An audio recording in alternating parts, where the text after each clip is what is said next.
Hello everyone and welcome back to बायोनीटोलॉजी। आज हम बात करने वाले हैं माइटोसिस के बारे में। माइटोसिस जो है it is the M phase of the cell cycle and it is the most dynamic phase, क्योंकि बहुत सारे चेंजेस होते हैं इसमें। इसी फेज़ में the cell actually undergoes cell division and mitosis के रिजल्टेंट में हेप्लॉइड सेल ही बनाएंगे, डिप्लॉइड सेल ही बनाएंगे, यानी कि it is an equational division as the chromosome number will remain the same at the end of the division in both the cells. ठीक है, दो तरीके से होता है माइटोसिस में। दो चीज़ें होंगी, कैरियोकाइनेसिस एंड साइटोकाइनेसिस। कैरियोकाइनेसिस में न्यूक्लियर डिवीजन होती है, साइटोकाइनेसिस में सेल जो है वो प्रॉपर्ली डिवाइड होता है। कैरियोकाइनेसिस का first phase is prophase which is the longest phase, जिसमें आपकी न्यूक्लियर की मेम्ब्रेन जो है, nucleus membrane that will disappear, nucleolus will disappear, your chromatin material will condense and will form chromosomes. आपके centriole जो हैं वो मूव करने लग जाएंगे ऑपोजिट एंड्स पर, ऑपोजिट पोल्स पर।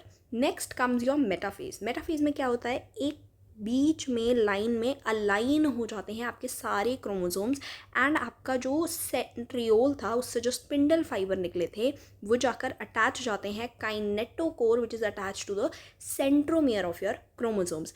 This is the best phase to study the morphology of chromosomes.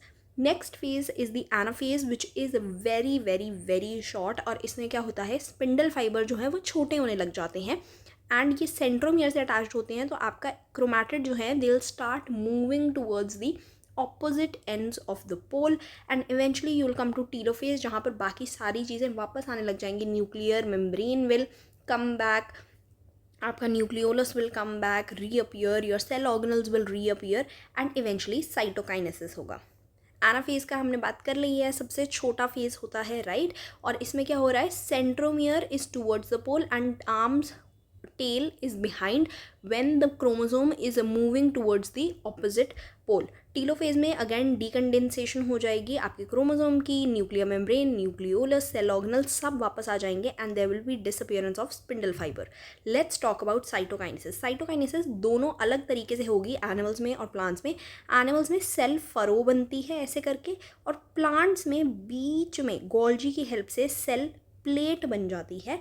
ठीक है, तो ऐसे करके दोनों में होगी साइटोकाइनेसिस। चाहिए क्यों, हो क्यों रही है माइटोसिस, ग्रोथ कराने के लिए, रीजेनरेशन कराने के लिए एपिथेलियल सेल की, इनर लाइनिंग ऑफ गट की। Also it helps to maintain the nucleocytoplasmic ratio and it occurs only in somatic cells and undifferentiated germ sales.